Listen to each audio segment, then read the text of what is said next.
Commissioner, the Springs Preserve is a fabulous place. It's a multi-jurisdictional. As you say, the Water District kind of runs this place, but yet the Board of County Commissioners and all jurisdictions have a say in what goes on here. Well, yeah, it's pretty much the County Commission that runs it. I mean, it's done through the Water District, and it's funded through the Water District and the ratepayers. There's the Springs Preserve Board that I sit on along with Commissioners Brown and Weekly, and also on there is the mayor, because we're located technically in the city of Las Vegas, and some folks from the university and several members of the Springs Preserve Foundation are on the board as well to come up with ideas, what's the best for the preserve, what direction we want the preserve to go in, and how to make it more of an asset to the community members. People don't realize what a fabulous historic location this is. That Las Vegas, the Meadows, Springs Preserve, water, all kind of. They really don't, and it's a great opportunity to come out here and to tour the facility to see what actually is available. I mean, there's a lot of interactive things for the kids to take part in. There's events here on a regular basis for Thanksgiving, for Christmas, for Halloween, and so forth. In the springtime, we have concerts here. So it's a great place to come and spend some time with the family, quality time, walking around, seeing desert life, vegetation, and it's all about water. And as we look out and see the fabulous Las Vegas Strip in the background, it's unfortunately a lot of our tourists don't go beyond that and don't come to fabulous places like this, Commissioner. You're right. This is, I guess, our version of Balboa Park. I mean, this is a place to get away and you can relax, and there's dining here. There's an opportunity, like I say, to just walk and stroll with your kids. You can go through some of the buildings and interact with some of the exhibits, which are interactive, and really learn something about the history of Las Vegas and what it's offered and what the future for Las Vegas holds and what the water situation for Las Vegas and the Valley holds, which is extremely important to all of us. Get these education as it's like a learning classroom. I know by 10 o'clock, Don and Amy told us this will be teeming with classrooms of Clark County school kids here.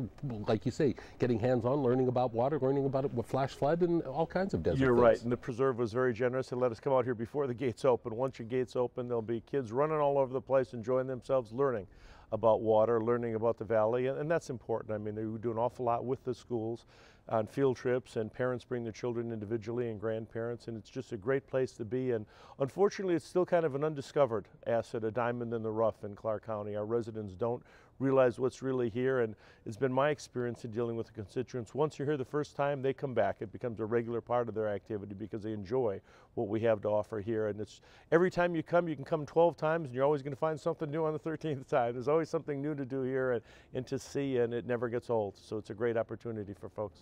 Fabulous. We'll give the viewers the website here at the end of the show. Right. Commissioner, the coroner's inquest has been a hot button issue, something you've been educated yourself on right. as it's gone along in the past couple months.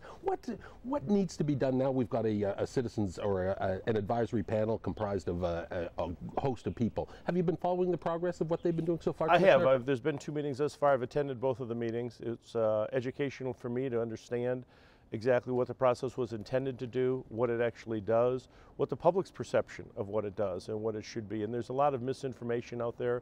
We put a great group of individuals together, from the sheriff to the DA, the coroner, some of the advocate groups, the NAACP, the ACLU were involved, and we've got a retired judge on there, a law professor, and public defender. So it's a wide range of people that bring a different angle and a different perspective to this and different experiences to this. And hopefully we'll be able to combine all that and come up with a process that the public understands. There's been a misconception. It is not a trial. It's as far from a trial as you can get. It's not a adversarial situations we have right now. It's a fact-finding process that we go in, and the idea is to find the facts of exactly what happened when there was an officer-involved death, to find out what the facts actually were, and ultimately it makes no difference what the coroner's inquest jury comes back with. The ultimate decision in terms of whether or not the prosecutor to move forward with any action rests solely and exclusively with the DA's office.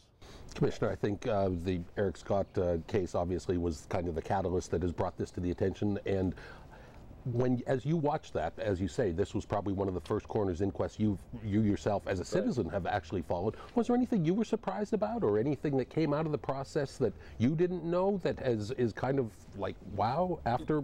Yeah, there were several things that came up, and really the Trevon Cole one is the one that brought it to the attention of my attention, that got me to fight to put the Eric Scott one on TV, and that was important. I think that what I've learned from it is I originally thought it was more of an adversarial trial situation, and it's far from that. It is not to cross-examine witnesses and to delve into it and to do investigations to get to the fact-finding, to find out what the witnesses saw, their explanations, what the officers had to say, what there was. The confusing part where I personally was confused is when the jury, made up of 7 individuals, actually deliberates and they come back with a verdict. Now it's an assigned verdict. It can be justified, excusable, or not justified, and that's a confusing part when they actually render a verdict which doesn't have carry any weight with it in terms of penalties or so forth, but it's more of a guidance, and I think that's where the confusion is coming in.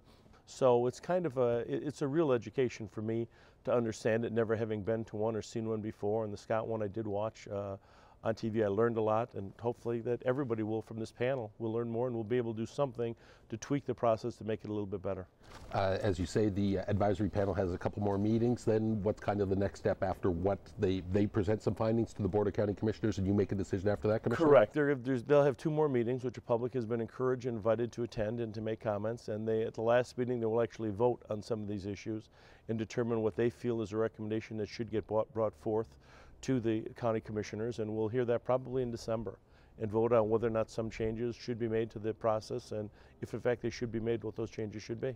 And finally, Commissioner, you were one of the driving forces behind putting these inquests on Channel 4, all future ones. We've had one since the Eric Scott conquest, and preempting programs such as this, and even a live zoning meeting. You still happy with that decision? I'm very happy with that decision. We've had a great amount of input from the public that they're pleased with the fact that they do have an opportunity to watch it from start to finish. You can't get a good idea, a good feel of what goes on from reading the newspaper the next day or watching a 60-second snippet on news following the day of the inquest. It just doesn't give you the exact flavor, the sense of what's going on in the process, and the opportunity to view it from start to finish, gavel to gavel coverage is extremely important to give the citizens and the constituents a chance to see firsthand the process and what they like about it and what they don't like about it. Nice.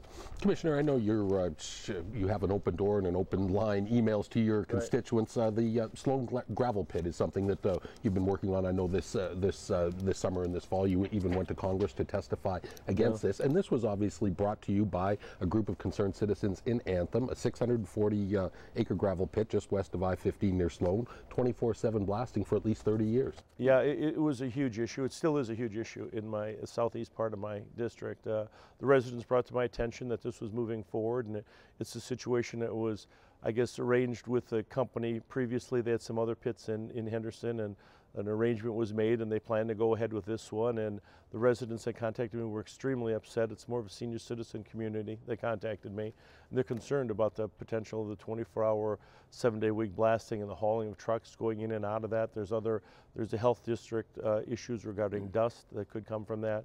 There's health issues regarding, breathing quality for the families and the folks that live up there. And there's some historical significance as well. There's petroglyphs out in the Sloan Canyon area that needed to be protected. So I've worked with the congressional district, in particular Congresswoman Titus and Senator Reed have been extremely helpful. And Senator Reed, I flew back to testify before a Senate subcommittee on just this issue, and he's moving forward with that legislation, hopefully, and we'll be able to withdraw that from the potential of having a gravel pit there and to protect the quality of life for the citizens that live in the vicinity of Sloan Hills Gravel Pit. And even as an elected official, that must have been pretty cool to be in Washington. It was a lot of fun. I'm not a big fan of long plane trips, plane rides, but it was, after we got past that part, it was fun to be able to see the senator in his environment and meet some of the members of the Senate and testify before him. And it was a great opportunity, and I was humbled by the fact that my constituents sent me there basically to represent them and to try to carry the message to Washington. And they wrote handwritten notes to everybody on the committee and sent them T-shirts, and it was a kind of a grassroots down-home effort, and I think the members of the Senate subcommittee really appreciated that sense coming from my citizens.